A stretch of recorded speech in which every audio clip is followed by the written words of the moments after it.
বিশ্বের সবচেয়ে বড় ম্যানোগ্রোভ বা লবণাক্ত জলাশয়ময় বন হল সুন্দরবন, যা প্রকৃতিগতভাবে বাংলাদেশের জন্য এক অপার আশীর্বাদ। ৬,৫১৭ বর্গ কিলোমিটার আয়তনের বনটির বৈচিত্র্যময় নানা প্রাণী, বাঘ আর ডাকাতদের সঙ্গে নিয়েই চলছে সুন্দরবনবাসীর সংগ্রামী জীবন।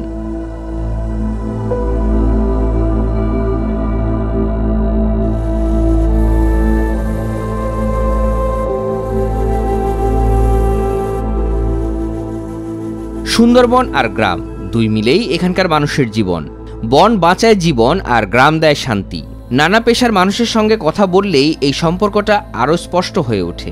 কেমন আছেন তারা? প্রতি বছর মধু হয় না, এই ধরেন ৪-৫ বছর পর এই বছর একটু মধু হয়েছে কোন রকম। যখন অবরোধ দেয়, অবরোধের পরে জঙ্গল থাকে ফাঁকা। ৩ মাস অবরোধ দেওয়ার পরে আমরা যখন আমাকে পাশ দেয়, আমরা ভিতরে যখন যাই, আমরা আর মাছ পাই না। কারণ অবরোধ যেকালে দেয় ওই ফাঁকে মেডিসিন পার্টি ঢুকে যায়, বিষ পার্টি ঢুকে যায়। বিষ দেওয়ার পরে আমরা ৩ মাস অবরোধের পর আমরা কোনো মাছ পাই না। মাছও নাই, কাঁকড়াও নাই, বিষ দিয়ে সব ক্লিয়ার, পেটে ভাতও নাই, না খাই মরার কায়দা। গণ অভ্যুত্থানের পর সুন্দরবনে ফের সক্রিয় হয়ে উঠেছে ২০টি সংঘবদ্ধ ডাকাত দল। জেলে, বাওয়ালি, মাওয়ালি সহ বনজীবীদের জিম্মি করে অর্থ আদায়ে আবারও তৎপর হয়ে উঠেছেন তারা। এদের মধ্যে জাহাঙ্গীর বাহিনী অন্যতম। ডাকাতের পাশাপাশি বাঘের ভয় তো আছেই।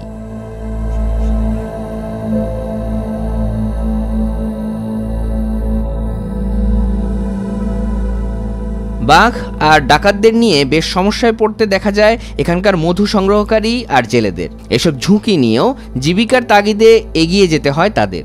বাঘের ভয় তো অবশ্যই আছে। বাঘের সংখ্যা কেমন? বাঘের সংখ্যা আগের তুলনায় একটু বৃদ্ধি।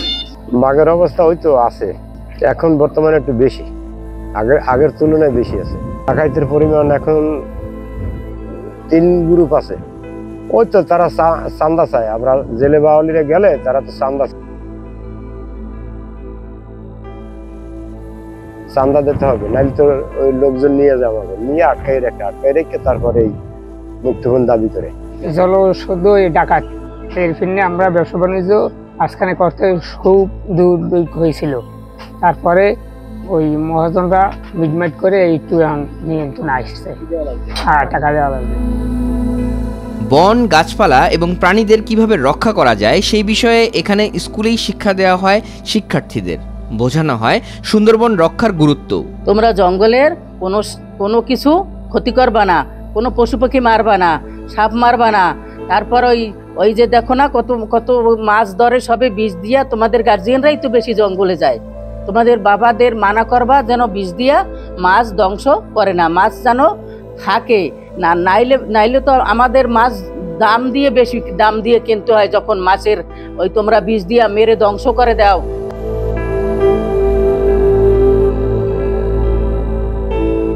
সুন্দরবনের সমস্যা রোধে ইতিমধ্যে কাজ শুরু করেছেন বন কর্তৃপক্ষ।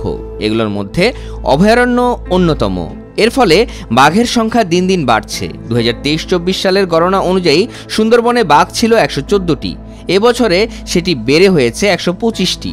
এছাড়াও স্থলপ্রাণী রয়েছে ২৭৯টি, জলজ প্রাণী রয়েছে ২১৯ প্রজাতির, সরীসৃপ রয়েছে ৩৫ প্রজাতির, পাখি রয়েছে ৩২০ প্রজাতির। সুন্দরবনের জীববৈচিত্র্য সংরক্ষণের জন্য আমাদের বিভিন্ন ধরনের পদক্ষেপ চালু রয়েছে, তার ভিতরে অভয়ারণ্য রয়েছে।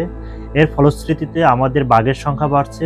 ২০২৩-২৪ অর্থ বছরে ক্যামেরা ট্র্যাপিংয়ের মাধ্যমে আমরা আমাদের বাঘের সংখ্যা গণনা করতে সক্ষম হয়েছি।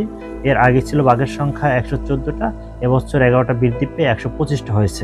সুন্দরবনের সবচেয়ে বড় চ্যালেঞ্জ বনদস্যু, বিষদস্যু, হরিণ শিকারি। বনদস্যু সম্প্রতি পট পরিবর্তনের কারণে শুরু হয়েছে, এটা দীর্ঘদিন বন্ধ ছিল। হরিণ শিকার আমাদের নিয়ন্ত্রণে রয়েছে, এর সংখ্যা প্রায় 0 কোঠায় নেমে আসছে। বিষদস্যু নিয়ে আমাদের যথেষ্ট প্রচেষ্টা চলছে। সাধারণ মানুষকে বনের গুরুত্ব সম্পর্কে বোঝানো এবং সুন্দরবন সংরক্ষণে তাদের উৎসাহিত করা এখন বেশি গুরুত্বপূর্ণ হয়ে দাঁড়িয়েছে। এটি করা গেলে বিশ্বের দরবারে বাংলাদেশের অন্যতম প্রতীক হিসেবে সুন্দরবন বুক উঁচু করে বাঁচতে পারবে বলে মনে করেন স্থানীয়রা।